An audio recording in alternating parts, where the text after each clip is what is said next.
Did infamous Tuskegee study cause lasting mistrust of doctors among blacks? There is no question that the Tuskegee study is one of the most horrific examples of unethical research in recent history. For 40 years, ending in 1972, members of the United States Public Health Service followed African American men infected with syphilis and didn't treat them, although they told some men they did, so that they could see the disease take its course. There's also no question that this experiment shook the foundations of trust between Americans, especially Black Americans, and the medical establishment. A new paper argues that this wound was so severe that it led older African American men to avoid care, leading to a decrease in life expectancy of 1.4 years, accounting for about a third of the discrepancy in life expectancy between black and white men by 1980.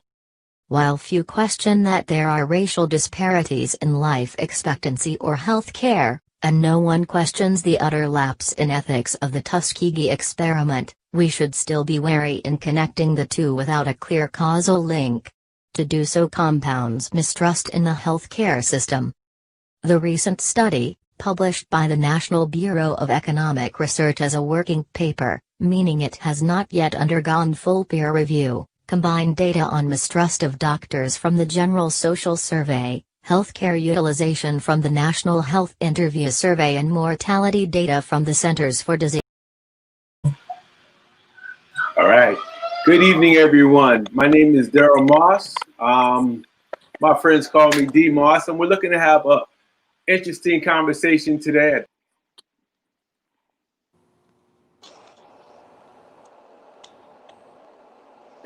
Here we go. All right. So good evening, everyone. We want to have an interesting conversation. Can you guys hear me? Yes. Okay. I think my camera just froze up, but if you can hear me, we can get it started anyways. We're going to have we want to try and get a conversation started on why Black people tend to shy away from healthcare. I'm a 50-something-year-old Black male myself. I'll jump right into it. I have full coverage, great insurance plan, but I don't really do doctors. And I've run across a number of people who also do not trust the healthcare system. So that's not the entirety of the conversation, but I really want to talk about, from your perspectives, I really want to talk about why we don't do healthcare and what it will take to get Black folks to start taking a look at their health. And with that, I want to introduce everyone. Just take a moment and introduce yourselves. I'll start with Justin.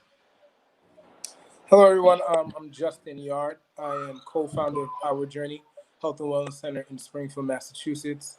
I've been in the healthcare industry for about 7 years, starting off in post-pay T, and now I'm a personal trainer and have certifications in plant-based nutrition. I work with my community closely and trying to get them.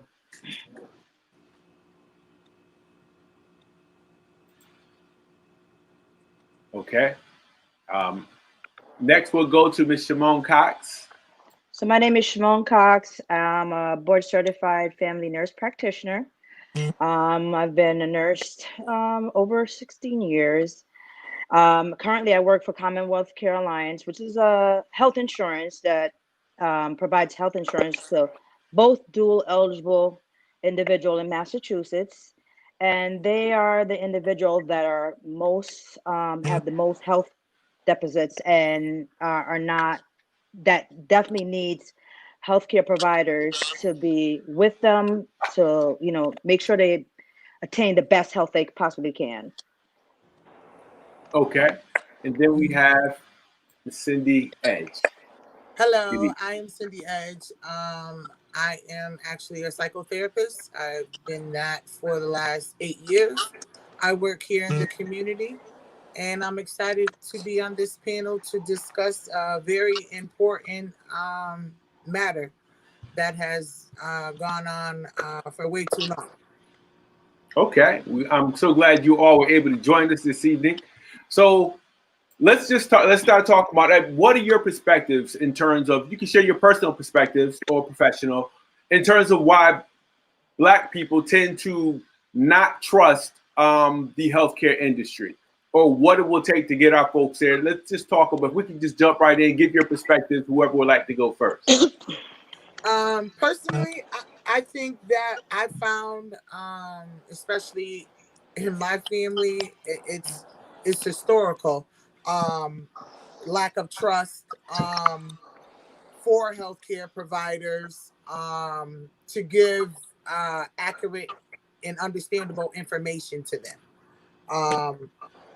A lot of them, frankly, don't have insurance and don't know that they can go to the emergency room and get treated, or there are other options versus dealing with the pain so long that you can't take it, where you're wheeled out of your home in an ambulance.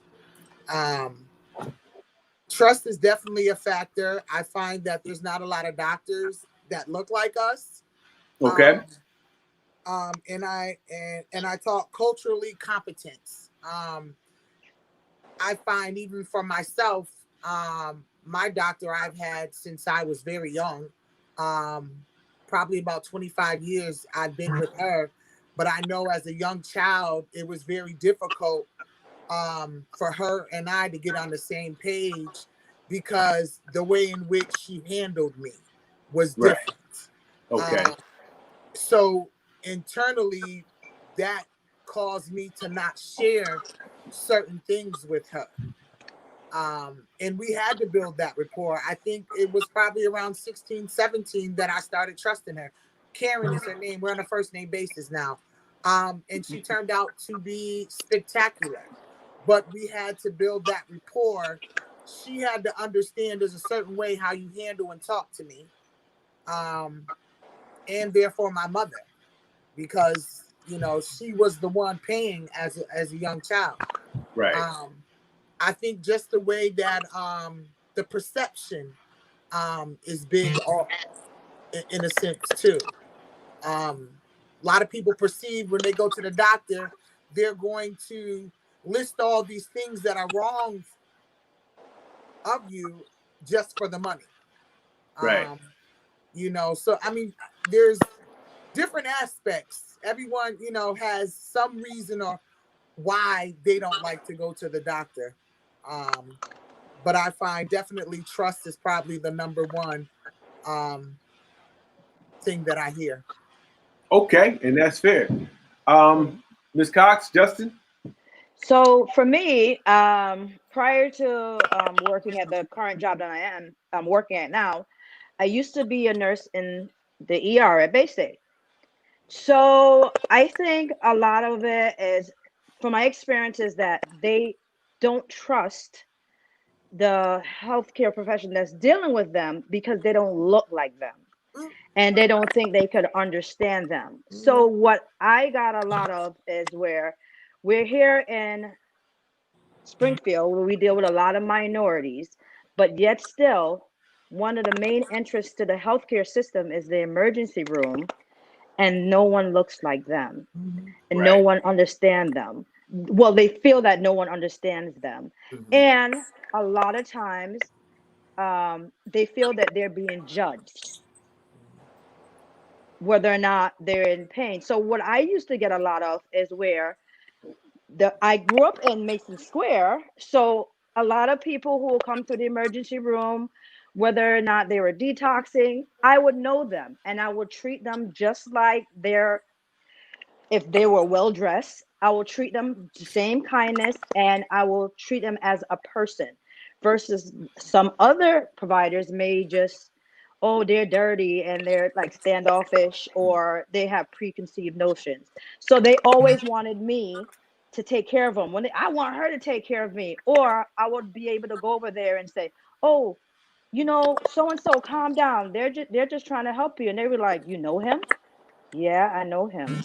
And and they can trust me. They felt like they were going to get good care. They felt like they weren't going to be judged. So I do agree with Cindy, is a lot of times they don't look like you and you don't think they understand anything you do, or they're going to prejudge you. Right. And the biases. So I think that's why many don't seek health the healthcare ahead of time, or they don't go to their annual visits because um, they don't feel welcome. They don't feel that you know where they're coming from. Okay. How about you, Justin? Thank you. All right. I think there's many layers to it, but I'm gonna harp on the ones that we already spoke about. Bedside manner is very important to people of color, not even people of color, Black people. You know what I mean? Right. When we go somewhere, we have to understand that there's a cultural difference, and so when you get into a hospital, 90% of the people there are not going to be of your ethnic background. And so what tends to happen is we go in there with that notion already that we're not going to get the same care as our white counterparts, as well as there's a history in the medical system of racial bias and straight up prejudice. And so we have to understand there's a history there.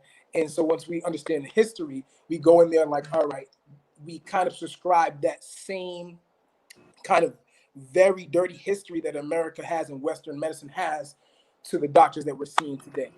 And another thing that I've seen across almost every one of my clients that I've trained or I've done post PT with or the nutrition class with is the knowledge of the doctor. So people that went into their physician, their primary care physician, they have seen that whatever time they have with them is very short, right? So they understand the business behind a primary care physician as well as emergency room medicine. And so that treatment of, all right, I got 20 minutes with you, tell me what your symptoms are, and I'm going to give you what you need, not to kind of heal the problem or anything like that, but to more so put a band-aid on it. And that's just from the public telling me, coming into me and said, okay, I went to my doctor for low iron levels. I might have went to my doctor for any gastrointestinal issues, and he referred me to a specialist that I didn't get to see, and he only saw me for 15 minutes, and so whatever it was, they only got 15 minutes to 20 minutes with their doctor, and they were able to kind of express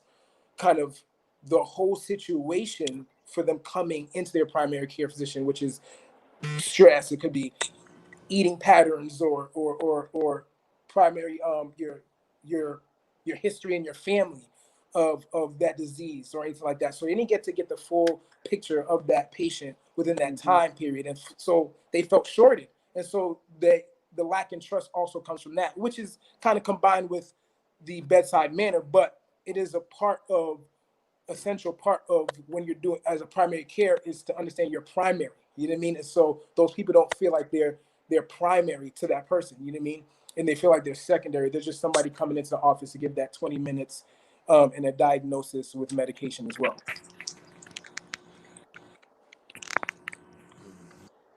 Perfect. All right. I had to take a quick break while you was doing that. So how do we move forward from there? Like, how do we move past the relationship things? How do we move past the misconceptions about what's going to happen once we get there? How do we start that? Aside from this conversation, how do we get there?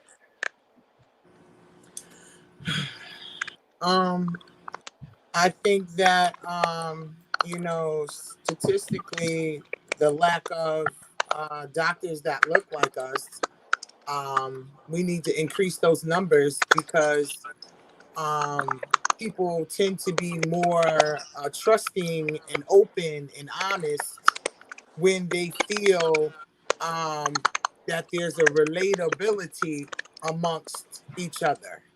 Okay. Even in the mental health field, if a client is not comfortable with you and they feel like you know where they're coming from and you're not judging, you'll never get that rapport. They'll never open up, and it'll just be a revolving door of trying to build a rapport.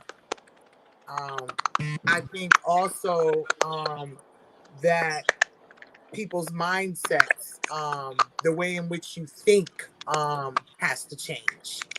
The bottom line is it's your health, it's your body. Regardless of whom you're dealing with, you want to make sure that you're getting the best quality of care. Therefore, you have to educate yourself and know the rules, the regulations, Most Black people don't get the same quality of care. The treatments are different. The Okay. whites get better treatments than we will. We'll get less pain medicine because it's almost like they feel like we can deal with pain in a greater amount than a white person. Right. So it's going to be a multitude of things, but to me, your mindset and the way in which you think about things, that'll have to change if you want to get to the next level, and that's increasing the care, because it's important to go to the doctors Okay. every year. You know, that year could cost you your life. It absolutely can. I agree with that 100%. When you talk about, it's interesting, as I was preparing for this, I was watching a number of videos and they talk about the historical impact that the medical field has had on Black people. I think I'm getting feedback on mine. I'm sorry. They talked about the propensity for Black men, for Black people, specifically Black women, to take more, I guess, to be able to handle more pain than white people, white men or white women. So it's really interesting that you bring that. I know when I go to the dentist, I have a heart attack because they won't give me Novocaine, no matter how much pain I'm in. They always tell me you're fine. Yes. You know, that's just pressure, and I'm like, no, I know pain. Right. I've been familiar with it for a long time. Right. So, yeah, I want to be able to come back to that one because I'm thinking now, in terms of their preconceived notions of us, as we talk about, that being a generational thing. Do those family stories impact our apprehension with the medical field? Absolutely. Tuskegee Airmen. Right. Absolutely. That little project killed it for my uncles. They're never going to the doctors. They're Right. going to inflict me. They're going to put this chip in my arm. They're going to do this. I get it. Those are your thoughts. But you don't know until you go. Right. Okay. And I see Justin, you're about to say something. Go ahead. You're on. Yeah, I think it's a double-edged sword, right? The doctor, especially emergency room medicine, is very important to emergencies. You know what I mean? There's a lot of different layers when it comes to medicine in the medical industry. We're talking about allopathic medicine, which is Western medicine, which is built upon, because every drug has to get researched, which is built upon the research obtained through unauthorized research by brown people, right? And so you can't do that and erase that history, because that was only 30 years ago that it stopped in the 70s for the Tuskegee experiment. That was 1972. That was 72. Yeah. Yep. That was yesterday. So there has to be two things, right? There's preventative medicine, there's your primary care, right? And then there's emergency room. Okay. And so it goes in a line. Like if you don't take measures to prevent these health issues, because the medical industry is the dairy industry, it's the Food, Drug and Administration. You understand that? So there has to be a collective group that meets, that is going to consist of brown people as well, to restructure this, because again, it's preventative medicine, right? It's your primary care, and then it's the emergency room. So if you don't prevent it, you're going to your primary care. If you don't listen to your primary care, or your primary care doesn't diagnose the situation, you're going to the emergency room. All right. And so all those areas have racial bias. So we have to get into the field, right, of disparity research, you know what I mean, and actually work with all three layers to be able to make sound decisions for our people, right? But it can't just be, I'm gonna become a doctor, because guess what? You go to medical school, it's a Eurocentric view. You can't escape that. It is Western medicine. It's not Eastern medicine at all. It's Western medicine. All right, which is modern, what they call modern medicine. And so there has to be an understanding that Westernization comes with colonialism, right? And so colonialism is the subjugation of brown people. So that's all they want. And until we get into these fields, right, in all three layers, we're going to be dealing with the issues for the rest of our lives. Because guess what? The education we're getting from med school, right, is Eurocentric. So is that a conflict? Is that something that our folks, that's not reassuring. Like if I was trying to look for a reason to go to the doctor, telling me that what medicine is westernized and it may not be as effective with me as it is white folk, how does that draw me in? Well, Also, I think. Go ahead, sorry. answer. Okay, sorry. You're on. No, go. I was saying, he could answer. I didn't. I'm getting a feedback on my phone. Oh, to me? Yes. Okay, so you're asking me how am I going to draw them in if I'm saying that it's from a Western point of view, correct? Oh, I'm sorry. Yeah. Okay, so how you draw them in is the preventative, right? You do go see your doctor, you do go see your primary care, right? But we also have to prevent a lot of these diseases. When you look in books that every doctor gets, whether it's pathology, anatomy, pharmacology, whatever you're studying on your way to med school, right?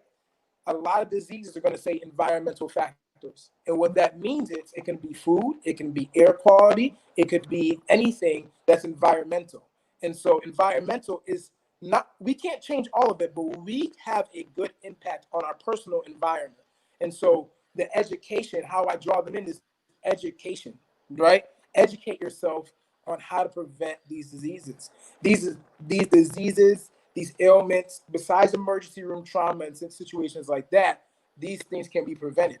And if you just educate yourself, that's where I'm trying to draw you. I'm trying to draw you into care about yourself first, right? Okay. Before you go see your primary care, because if you don't have the necessary information, right, you can end up taking a lot of meds that you may need for the time being, but may be on there for longer than you need to, because maybe diet and exercise can help that. All right. So there's a lot of variables, but one of the biggest variables is educating yourself on the preventive measures for some of these diseases. And so that's how I would draw them in, is focusing on preventative measures. So for me, I think to get individuals to start going to the doctors, first we have to address some of their social determinant of health. So what I find is that if an individual don't have proper housing, their health is the last thing on their mind. True that. If a person doesn't have food to eat, that's their health is the last thing on their mind. So we gotta address some of their social issues that has a direct impact on when they seek help. And two, when we have like the company I work for, it's a management care program. And what it does is that we look at the person as a whole person, every aspect of their life, their housing situation, their food situation, their mental health capacity. And we address those things because we know that if we have a good handle on those things, whatever diagnosis they have, they're more than likely would be able to take those on and address them. And that's by going to their primary care doctor, um, assuring that they do follow up with their appointments.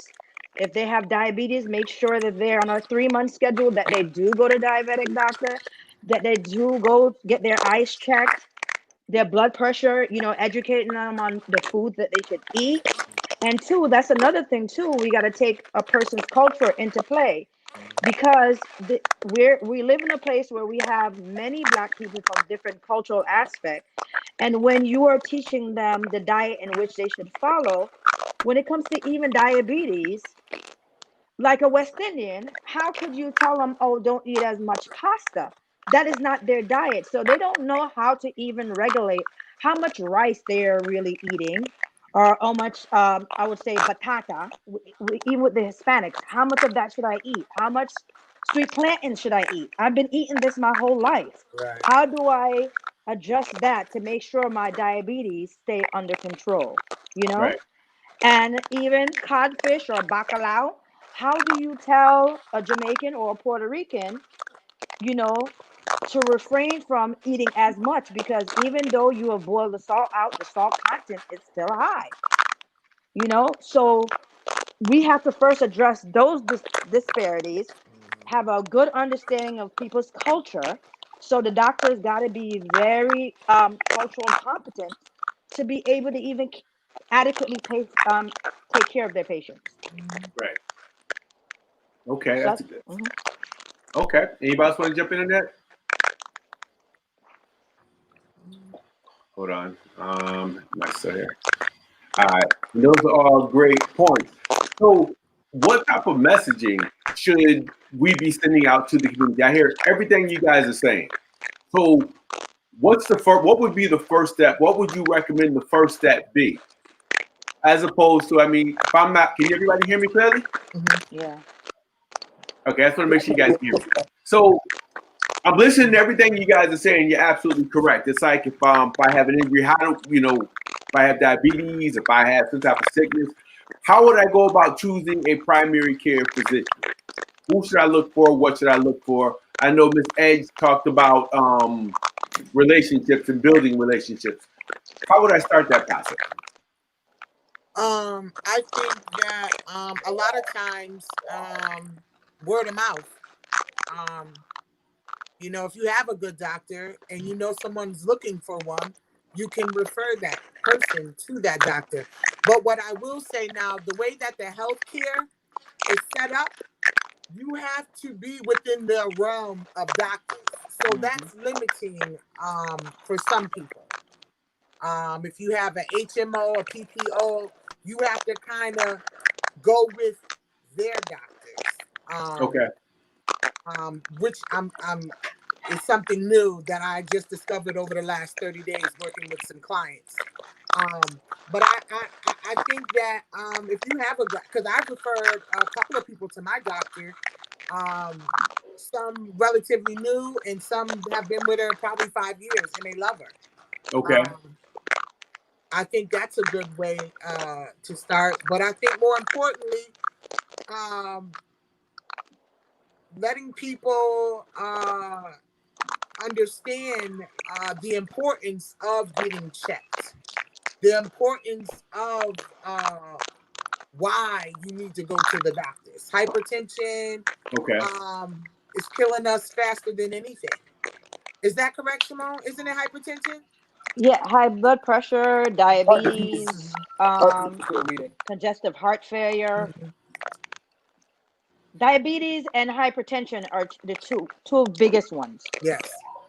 So let me ask you, Shimon, what exactly is, I've been hearing it my whole life, I've known people who had it, but there are a lot of folks who may have it and not know. What exactly is hypertension? When we talk about black folks, we talk about hypertension, and as my grandmother used to say, diabetes or sugar. What exactly is hypertension and what is diabetes? Well, high blood pressure Yep. is actually where your blood pressure, it could be your vessels are constricted by for some reason due to maybe cholesterol, where there's plaque that builds up at the side of the walls that causes the pressure and to be higher in the valves. Right. So that's high blood pressure. Okay. There's different reasons why a person may have hypertension. There could be it could be they have bad kidneys that could cause you to have hypertension. But for the most part, it's health, diet, and the food you eat contributes to you developing. And when the blood is so high in the valves, it works your other organs too. Your heart takes a beating. Every one of your organs really takes a beating. Same thing with diabetes. When there's too much sugar in your blood, where you're not producing enough insulin, knock down the sugar amount in your blood, or whether or not your body is unable to use the glucose correctly in your blood. There's different reasons why there's type 1 diabetes, which is born with a faultiness of your system. So have the ability to use type 2 is usually they refer to as adults onset. It's maybe where you're not using insulin or your body is not using glucose properly. So it's too much sugar being in your blood. Thinking about this, think about it like this: if you have a and glucose is a very part. If you have a strainer that you keep pushing something, a big particle through it, the strainer becomes inconsistent. It cannot, the blood go out, so it ruins your kidney and it ruins every organ. So that's why you end up. Some people end up you get blind. A condition with your eye, you could get your blood pressure is out of whack. Is out of whack. It also to regulating your blood pressure. So it affects multi-system. Okay. Now, okay. Now let me ask you: is that something that people talk about going to natural herbalists or traditional methods to resolve hypertension and diabetes? Is that something you can resolve naturally?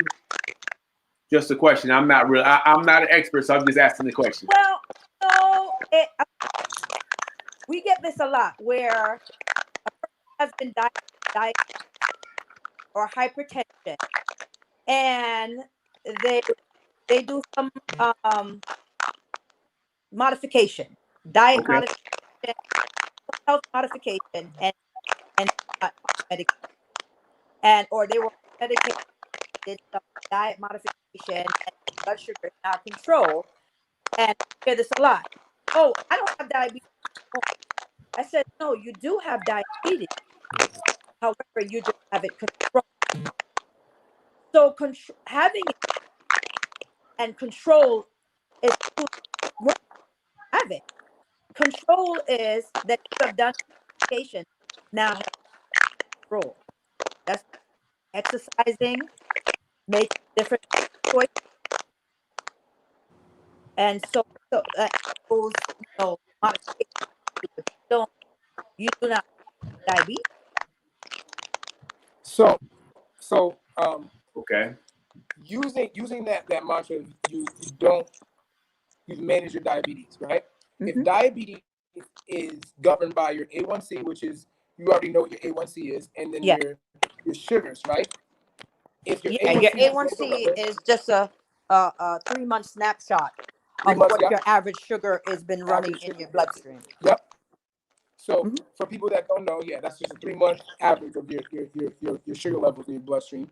Yes. If it's below the number, and then your sugars, right, your daily sugars, right, Mm-hmm. are below the diabetes marker, because I have situations where diet and exercise has literally not saying it's me, diet and exercise has gotten my clients off of metformin, right, which is pre-diabetic medication, right? And therefore, Right. some people are on insulin, which is meaning that when you're on insulin, that means your body, you have insulin sensitivity with type 2 diabetes. We're talking about type 2 mellitus, right? And so they've went back to their doctor with this, like, oh, I don't know how your sugar levels got. And this has happened a multitude of times, right? Mm-hmm. Where their doctor has said, well, your diabetes has been managed. Yes. But if the levels in which you diagnose diabetes are under the diabetes standards, then therefore, by definition, you would not be what? Diabetic. Right or wrong? Just a question. No, but if you were, you can always, you can control, you can get that number down.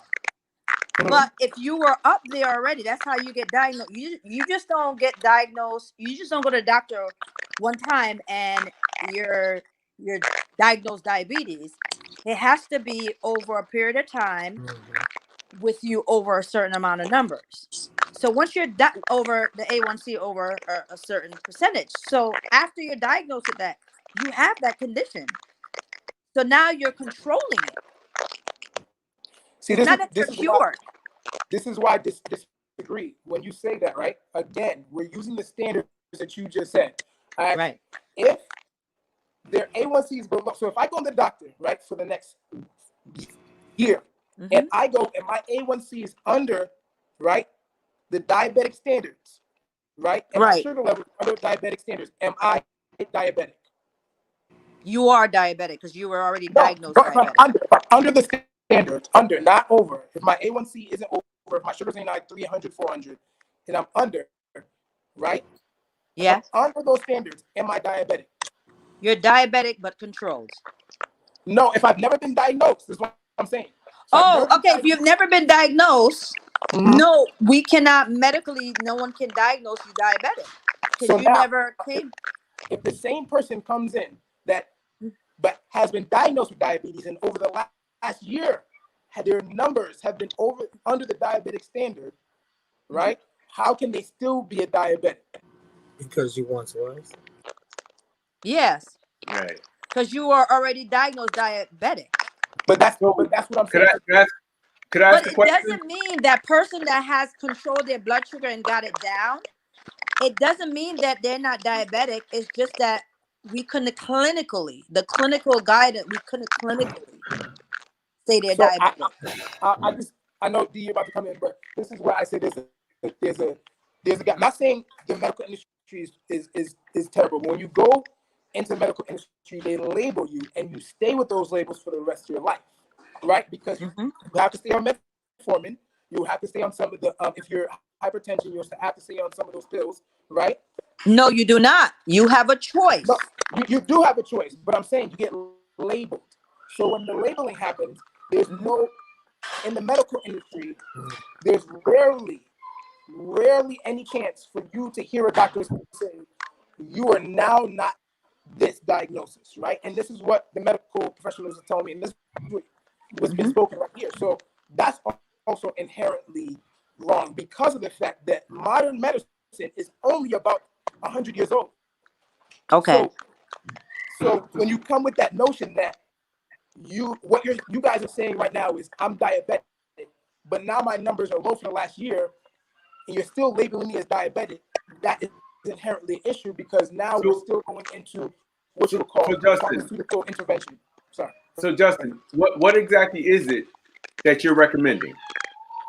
What I'm recommending is people that, first of all, is the preventive aspect. So when somebody says naturally, can you cure something naturally? If it's an acute situation, I'm not a doctor, but I'm just saying this. If it's an acute situation, it means a short-term situation where it's like, all right, a short-term disease, right? Iron deficiency is one of them. I don't know. You can correct me if I'm wrong, but iron deficiency is one of those acute situations. You can get your iron levels back up, correct? Right. So you have a history of iron deficiency. Yes, but there's different type of deficiency. There's different reasons why you have iron deficiency. No, I'm really talking about if it's acute or not, like meaning if it's short term or chronic, long term. Right? It could be both. Okay, so if I'm telling somebody that what they're dealing with is going to be forever, then it really takes the responsibility off themselves to control their health, not completely, but it takes more onus on the doctor. And so then we don't take preventative measures, because if I tell you that I have the cure for you, or you're not going to be ever cured from this, I'm going to have to go back to the doctor. But like so you're saying that we have to make, so Justin, you're saying that basically we have to tell, when we're sending people, we have to make sure we give them a reason to get their arms around it so they can control it. So when Simone talks about controls, we have to give people, what you're saying is give them a reason to feel as if they can control this so that it doesn't predominate their life. Am I right? Yes. You got it. I get it. I understand what you're saying. And so when somebody asks me, can you cure it naturally? Western medicine is Western, so it's a very short history. Now, when you look at Eastern medicine or Chinese medicine or Ayurvedic medicine, people in Japan, which is called Eastern medicine as well, they have a 2,000-year history of medicine. So they use natural herbs to control disease, chronic and acute. So we're in Western medicine, which people have to educate themselves. It's only about 200 years old. We're talking about 1700s and beyond, right? Okay. So it's not a long history with roots in herbalism. So they couldn't give us that because they're not educated on it. Now we're talking about our history as Black people, right? Coming from Africa, there's a history of natural medicine. And so they can't tell us what's going to cure us because their history is only, 200 years old. All right. Okay. Got it. Good perspective. Okay, that's interesting. All right, so now I have a better understanding of hypertension is and what diabetes is. So thank you. And so again, there has been a lot of conversation about natural herbs and just going back to I guess my father had high blood pressure. I was never really sure what it was. I know that the doctor had given him pills, and he got really bloated, gained a lot of weight, and started passing out. We drove him down to Alabama. Help me to understand this. We drove him down to Alabama, and my grandmother went out to the fields, came back with 2 big handfuls of yellow roots, boiled them, gave him the yellow roots. Now he was passing out the whole. I drove him nonstop from Connecticut to Alabama. The whole ride down there, he was in and out. He was falling asleep. He had no energy. Mm-hmm. We get down there, 4:30 in the morning. She leaves to go to the field. 6:30, she gives him his first dose of that yellow roots. Mm-hmm. By 6:30 the following morning, he was up outside helping her in the yard. He never really had a problem in terms of his high blood pressure from that point up until the time he died. So the doctors gave him pills, adverse effect. My grandmother gave him yellow roots. Like, so for a lot of people in my family, they're like, because of that, I'd rather go to somebody who's a herbalist as opposed to going to a doctor. Tell me why. Tell me the difference and what should we be pushing our folks to do? I think that doctors, healthcare providers have to open up their mind to be knowledgeable about other form of medicine. So when your patient do come to you about it, you are aware of it. Because a person is just going to do what they think is best for them, no matter what the doctor tells them. They're just going to say yes to the doctor, and they're going to go home and they're going to do whatever they intended to do. And okay, so I think we should embrace it. Okay. And get a better knowledge of it, so we can better treat the patient or educate them on which way they want to go. I also want to add that I think that with respect to the doctors, a lot of them are not going to promote what they don't do. Okay. So they're not going to be willing to say, oh yeah, take this. I heard that root is good. My family did X, Y, and Z. They're not going to promote that. Healthcare is a multi-billion-dollar business, trillion by now, I'm sure. And I think that historically, since slavery, because blacks were not afforded doctors, I think I read somewhere where if a slave got sick, they went and got a animal doctor, a veterinarian. You know, they were not afforded, so they had to come up with other ways to kind of cure themselves, just like the food that we ingested as slaves. We got the pickings that nobody wanted, and we made a meal out of it. So I can't. I don't see where a doctor, many of them, would not promote something that, one, they don't know about, two, they're not probably going to benefit from. So I think it's up to people to really do their own research. I'm big on research. I Google everything 3 and 4 times. You can't just tell me nothing. I'm going to find out. And you have to put that real work into it so that you have a clear understanding of what you're doing. What may work for somebody else may not work for you. And there's a lot of herbs and stuff being pushed around.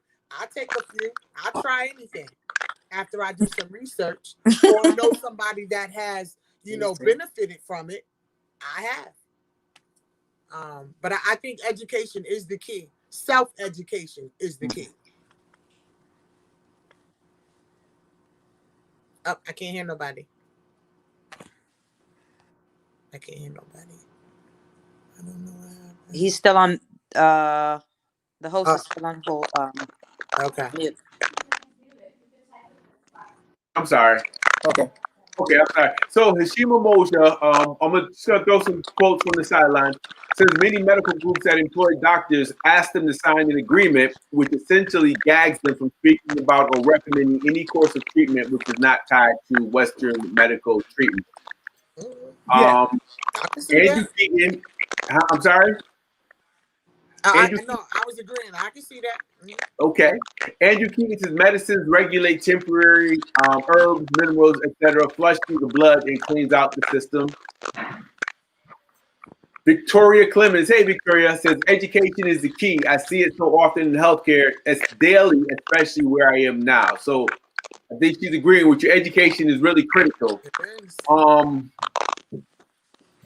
Then someone asked, Justin, I see your hand up. Someone, where is it? Oh, here it is. Can you talk about the importance of addressing the psychological/emotional factors related to health and wellness? A big thing in the media as of the last year or two has been mental health and wellness. How does that impact our physical health? And again, referring people to go see a therapist, clinician, and all that stuff has been a age-old battle in our community. How do we go about that? How important is it to address that? Talk about it. Currently now with COVID-19, people are stressed out. Anxiety and depression is number one. But I think historically people, and I'll talk from my family. Okay. My great grandmother and them go to the Bible. Whatever's said and done in my house, don't you take it outside. That's the perspective. Right. That's the feeling. Right.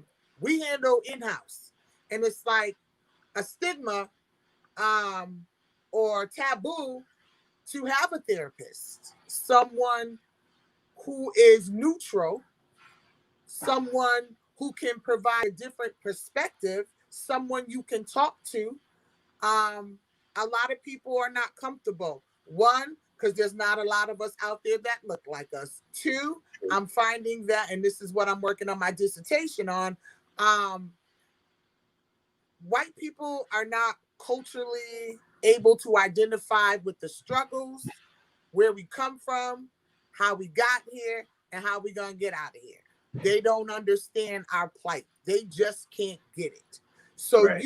it's hard for them to construct therapeutic intervention strategies for us because you don't know us and you can't relate to us. It's important to have a therapist who is relatable, because if I can't understand you or your issues or where you're coming from, I'm not going to be able to help you. Now, I can open my book and we can try 13,000 things, but it's a waste of your time and mine. Right. So it's very important. And we are seeing a rise in the women clinicians. But what I tell you we do need is some Black men clinicians. I agree. That's what we need bad. I agree. It's hard as a woman, and I have a couple of young men on my caseload, and I thank the Lord that I've been able to connect with them. But it was hard. It was hard. But it's definitely a need. I don't know. I really don't know why the struggle is for people to go to therapy, other than judgment, being judged.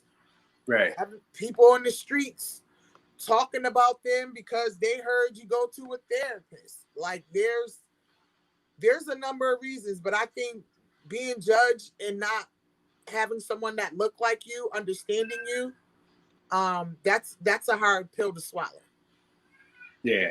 Nobody wants to be seen as crazy. Nobody. And that's where judgment comes in.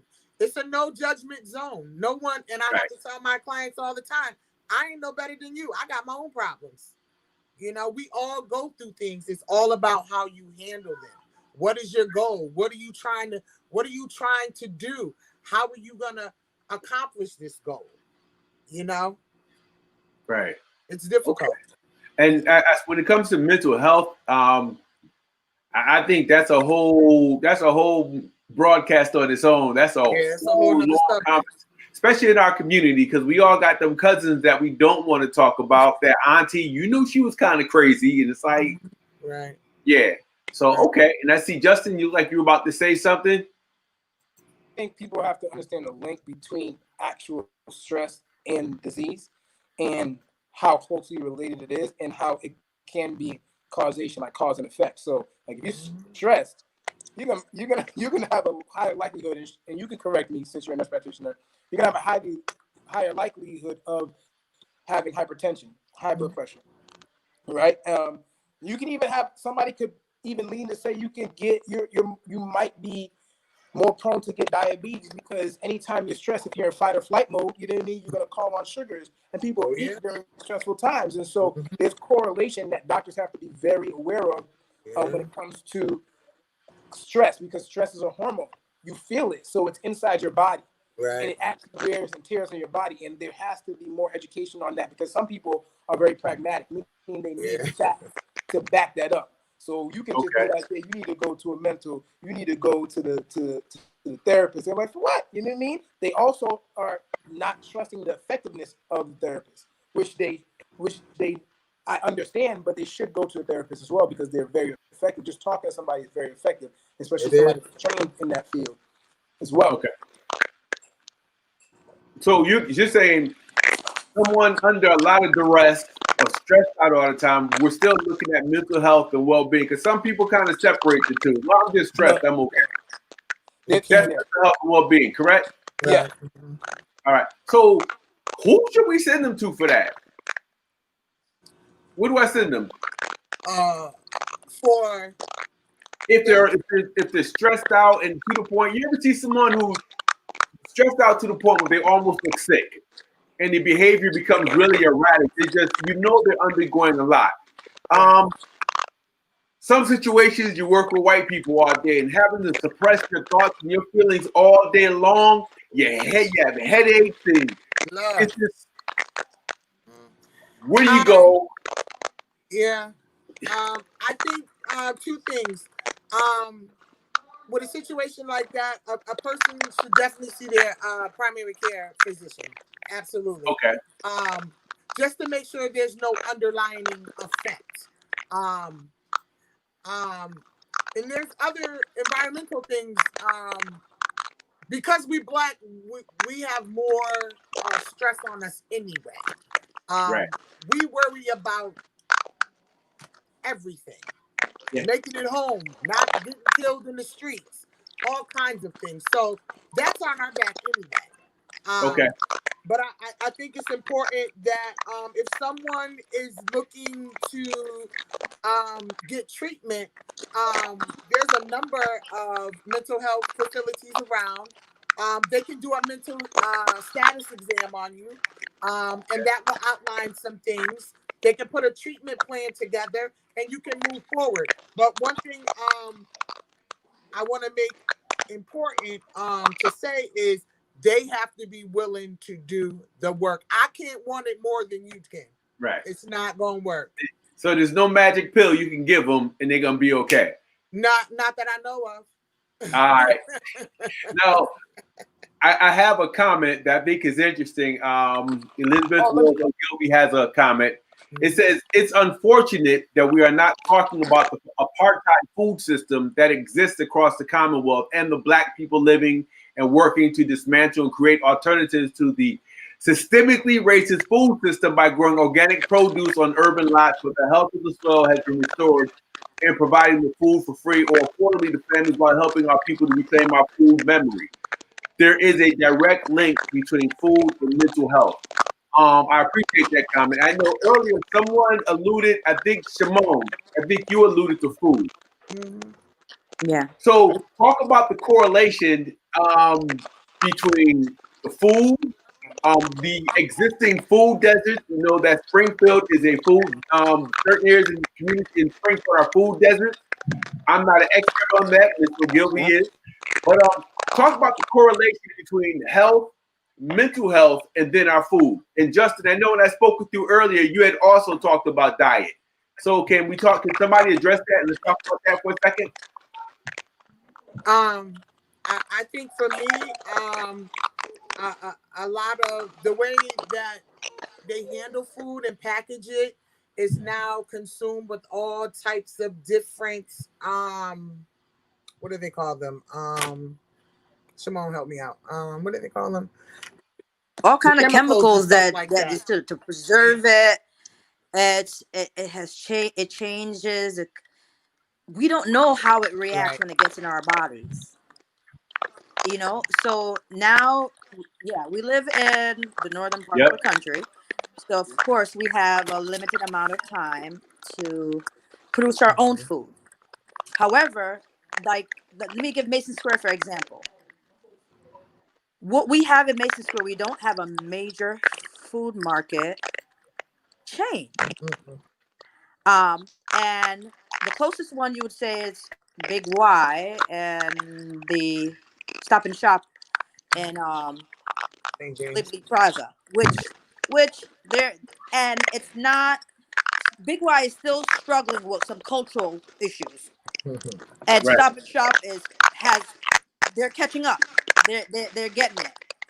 However, what's left for the people in Mason Square to consume is things that has the high preservative,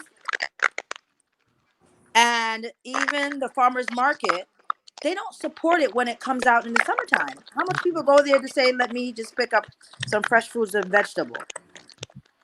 Limited amount of people, because now they're so used to consuming all this food that has all this processed stuff in there. They don't even know, they don't even want good food. Right. Right. So, It doesn't um, taste good. It doesn't taste good to them now, because the taste buds has been adaptive to things that have preservative in there. And that's the reason why it has preservative in there, to keep you coming and buying. And I it think there's another aspect too. I Mhm. think we're more busier. Okay. People are just more.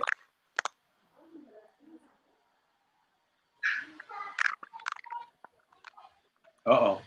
Still there? froze. Okay. I'm gonna come back to her.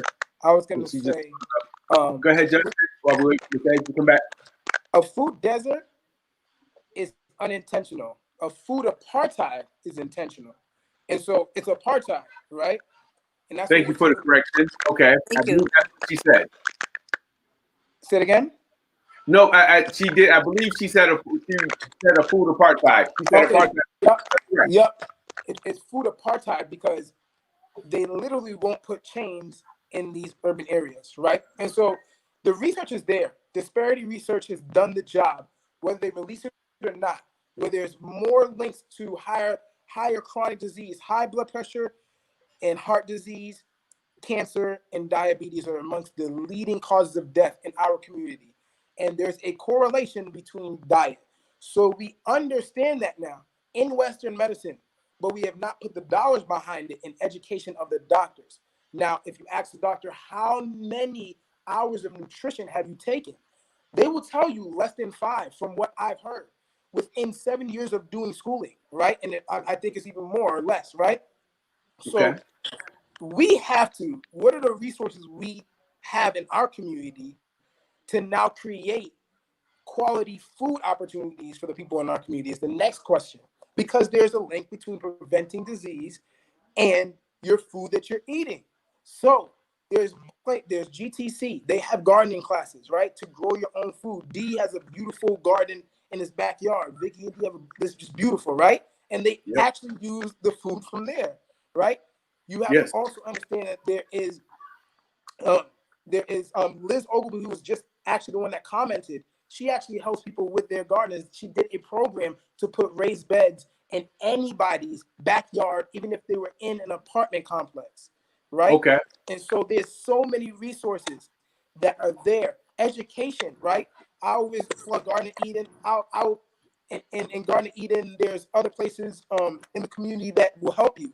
All right, even mental health. You have the African Diaspora Mental Health Clinic, I believe it's Reverend called. Dave Lewis. Right. Dave Lewis, Yes, right? And so Yep. State you Street. have these resources. Now use them because of the fact that I'll only say correlation. I'm going to go as far because I live a different lifestyle. I will say and go out on a limb. For me, it's causation. I had pre-diabetes, I had chronic asthma, right? And I had eczema, all three. And went to a primary care, right? And I went to the emergency room for both for the chronic asthma, right? I had not received any relief until I put it on my own hands. Not saying this is going to be true for everybody, but we have to take a look. For me, it's causation.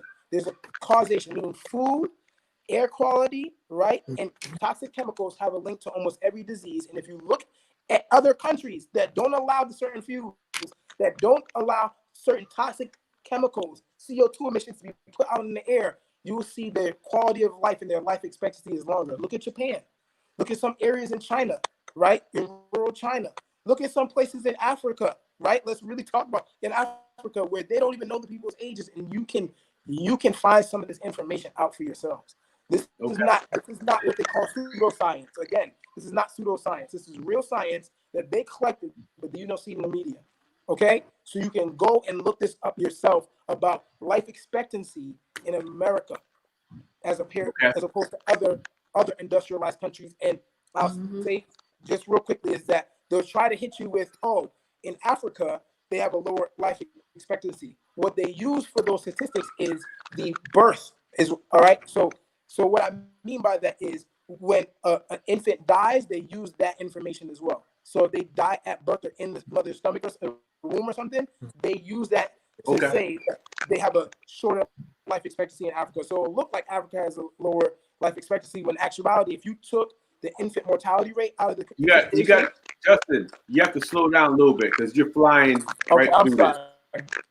I'm sorry. So if you look at the infant mortality, if you take out the infant mortality rate and you just look at life expectancy for somebody that's ages like 5 and up, it's a longer life expectancy, and you can check this up on the internet. When it comes to westernized, industrialized countries and even non-industrialized countries. Okay. I just want to go to some of the comments real quick, and we have about 10 minutes left. I just want to say thank you for everybody for being on. This has been really enlightening to me.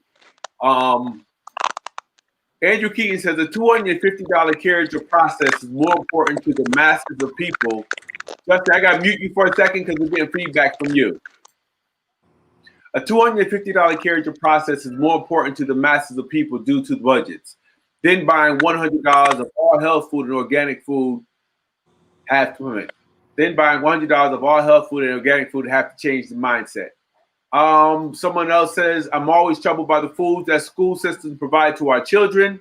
High fat, high salt, high carbohydrate food have been proven to exacerbate things like ADHD. Much of the food that children are fed as part of the free breakfast and lunch programs is in fact counteract the medications which they are given. Studies going all the way back to the 1970s and early 80s show that simply by reducing high carbohydrates and fat content foods could help to manage the symptoms of certain behaviors. You're concerned with the foods in the school systems. I'm a little concerned with the food at home as well. There are a number of great comments, and I'm appreciating all of them. Ms. Ogilvy, if you're still listening, I would love to invite you on one Wednesday evening and talk about the food apartheid. Cindy Edge is back. You was on a roll, and then you froze. I was like, I'm sorry about that. I don't know what happened. I didn't even realize it. I was just talking. Do you remember what you were saying? Because I would like to hear you finish it. Then Justin, we can come back to you. I just want to see if Miss Edge can finish what she was saying before she froze. I think I was talking about, other reasons for, as far as like the food and what we feed our kids. And, I think we're a fast paced. Well, I know for myself, I'm constantly moving. And I know when my daughter was younger, it was easier for me in between class to just grab some McDonald's, not really thinking about the content of the food and how it was going to affect her later in life. Grab this McDonald's because she loved it and drop her off so I can get to where I have to go. I think I'm more conscious now with my granddaughter. I have changed the way that we eat certain things. Like we don't do McDonald's. We have a good hearty breakfast. We have a nice lunch. Like my mindset is different. I think for me is when you know better, you do better. And when I was younger, I didn't care about McDonald's. It was McDonald's. Every kid loves it, you know. So I think that's another aspect that we have to take into consideration. A lot of single mothers out here, a lot of single fathers out here. You know, we're working 2 jobs, we're going to school, we're trying to make ends meet. You know, sometimes, you know, we don't make the best decision, or hindsight is 20/20. Okay. And it's interesting. It's interesting you say that, especially when it pertains to the health of our young people, our older folks. It costs more to buy fast food every day than it does to cook a real good, old-fashioned, healthy meal that you can eat for 4 or 5 days. I remember going to the refrigerator for days and pulling out collard greens, and you know, I love my greens. That is healthy, right? Yeah, it is. Okay, Well, make sure. It is. I'm learning. Justin's laughing because my favorite meal is a honey bun. But I'm finding, as I pay attention to my budget, it's cheaper to have her go out to the garden, pull vegetables inside and cook them, and then also go to the store and buy. It's like hit certain stores and buy meals that will last all week and are also healthy for the babies. So, and I understand what people are saying, you know, you got $10, you got to feed 4 kids. I get it. Right. Sometimes you might be better saved going buy a big bushel of vegetables, cooking them and letting them eat that every day. Right. So I want to thank everybody for coming on. We didn't get to everybody. Ms. O'Gilby says, please encourage family who receive SNAP benefits to use their hidden HIP benefit at gardeningthecommunity.org. Know what? I'm going to post it. Give me a second, people. Bear with me. Please encourage family who receive SNAP benefits to use hidden HIP benefit at gardeningthecommunity.org. Anyone who receives the SNAP receives an additional monetary benefit only available at farmers markets or farm stands anywhere from $40 to $80 a month. Great information. I think we have to utilize these digital platforms to get that information out there and to keep it out there. So again, everybody on the sidelines, you're just as valuable, and I appreciate you. It's 1:07. I said I wasn't going to keep everybody over an hour. Ms. Cox, Ms. Edge, I asked you guys last minute, and y'all came through like stormtroopers. So, Justin, I gave you that advance warning. I really want to say thank you, and thank you. And I'm hoping if you guys are available, we're trying to do this on a regular basis. And it's just information we really have to get out to our community any way we can. We talk about everything else. We talk about police brutality. We talk about the justice system. We talk about voting. But we don't talk about what we see in the mirror every day, and that's our health. That's our health. So if you guys have any closing thoughts, this is the time we would like to start. Just closing thoughts or information you want to share with the public before we close out the show.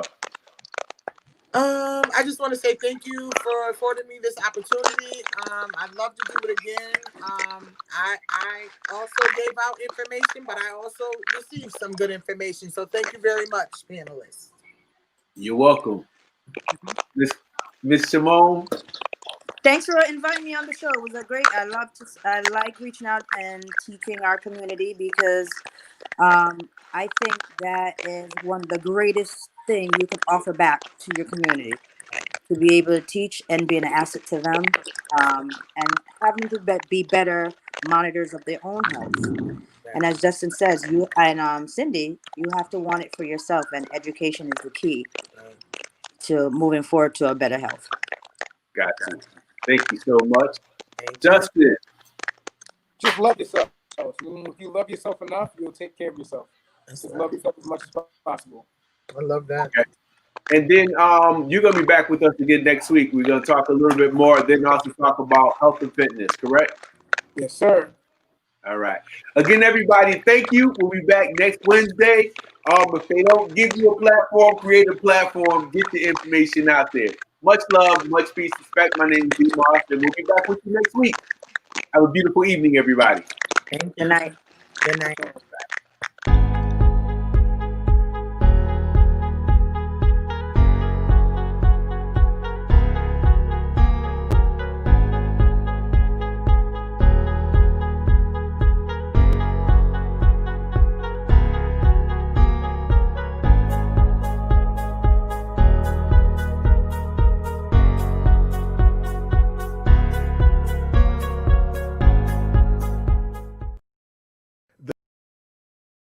They avoid regular doctor visits, black men, at rates way higher than black women and the rest of society. The reasons vary.